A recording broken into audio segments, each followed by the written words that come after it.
कोटा विकास प्राधिकरण के नए आयुक्त बचनेश कुमार अग्रवाल ने पदभार ग्रहण किया।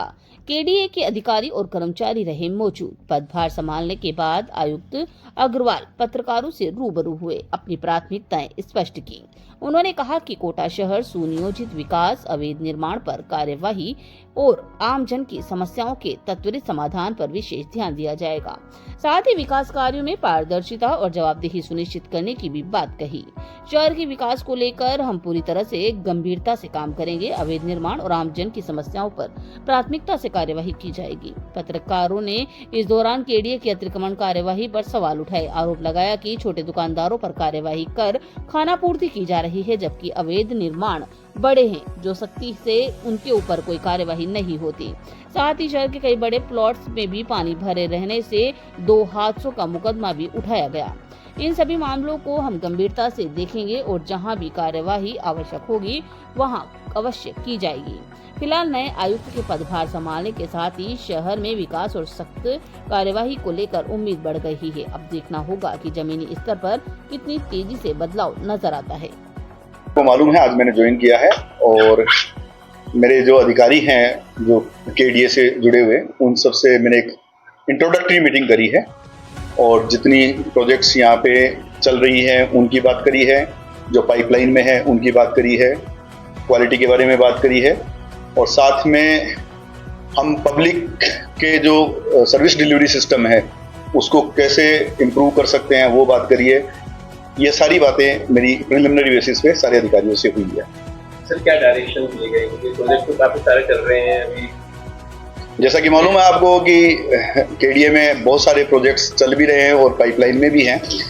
नॉर्मली प्रोजेक्ट्स में आप देखते होंगे कि टाइम डिले बड़ा ज़बरदस्त होता है और फिर उसके बाद फ्रस्ट्रेशन आता है, पब्लिक को इनकन्वीनियंस होती है। तो मेरा फोकस यही रहेगा, मैंने सभी अधिकारियों से चर्चा करके यही बात करी है कि सारी प्रोजेक्ट्स की टाइमलाइंस तय करी जाए और उसका वीकली रिव्यू वो करें।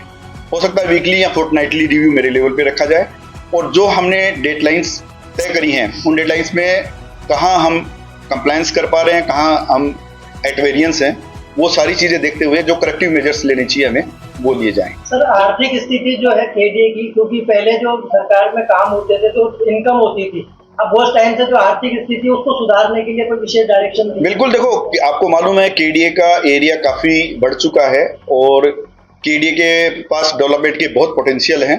तो उन पोटेंशियल के बाद में हम हमारे रिसोर्सेज डेवलप करेंगे, क्रिएट करेंगे और उसके बेसिस पे हम जो विकास की गति है उसको बढ़ाएंगे। शंभूपुरा जो औद्योगिक क्षेत्र भी बनने वाला है, वहाँ पे भी कई सारे प्रोजेक्ट हैं, तो उनको टाइमली कैसे? बिल्कुल, देखो मैं आपको फिर कह रहा हूँ कि कुछ प्रोजेक्ट्स ग्राउंड ब्रेकिंग हो चुकी है, कुछ प्रोजेक्ट्स इन पाइपलाइन है, कुछ टेंडर की प्रोसेस पे है, कुछ डीपीआर की प्रोसेस पे है।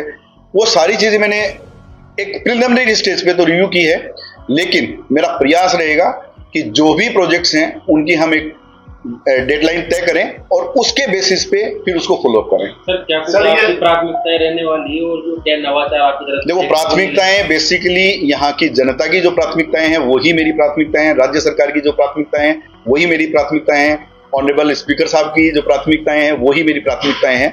बेसिक इश्यू ये है कि हम यहाँ पे डेवलपमेंट के लिए हैं, लोगों को सर्विस टाइमली डिलीवरी के लिए हैं, तो वो हम सही समय पे कर पाएं, सारी प्रोजेक्ट्स को पूरा कर पाएं, वही हमारे लिए सफलता हो। देखा ये जाता है कि लगातार हों, वो मैं आपने पॉइंट मेरे ध्यान में दिया है ये, तो उसमें भी हम कोशिश करेंगे कि जहां से अगर अतिक्रमण पे कोई कार्रवाई हुई है या उसको हटाया गया है तो पुनः वहां पे अतिक्रमण नहीं। वार्निंग देने के बाद भी मतलब वापस वो कर देते हैं।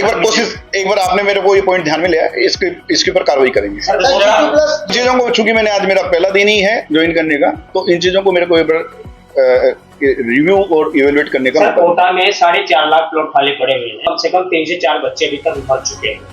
केडीए पर दिखवाता हूँ कि प्लॉट खाली पड़े हैं और मतलब मैं आपका पॉइंट समझ नहीं पाया, लेकिन तो आज मेरे को काफी सारी प्रोजेक्ट्स इन पाइपलाइन इन्होंने बताई हैं। हो सकता है कि आप जो चीजें मेरे को बता रहे हैं वो उन प्रोजेक्ट्स में हो, वो जनता के सामने इसलिए नहीं आई होंगी कि वो प्लानिंग स्टेज पे हो, तो मेरे को देखने दीजिए कि अगर वो प्लानिंग स्टेज पे हैं तो उनको एक्सपीडाइट में करवाता हूँ। सर, अमाउंट तरीके से मैं करवाऊंगा। जो भी पेंडिंग इश्यूज है, मैंने आज बिल्कुल सबको यही कहा है कि आपके पास जो भी पेंडिंग है उन केसेस की लिस्ट बनाइए और उनको कब आप करना चाहते हैं, कितने टाइम में करना चाहते हैं, वो राइटिंग में मुझे दीजिए। क्योंकि हमारे राज्यों में पिछली सरकार ने इस तरह की योजनाओं से काफी पैसा अर्जित करके शहर को डेवलप किया। और आप चिंता ना करिए, इस तरह के इश्यूज नहीं आएंगे, टाइम पे दिलाएंगे। लेकिन उस पर अभी तक आईडीए कोई कार्रवाई नहीं कर रहा है। ये मैं दिखवा लेता हूँ।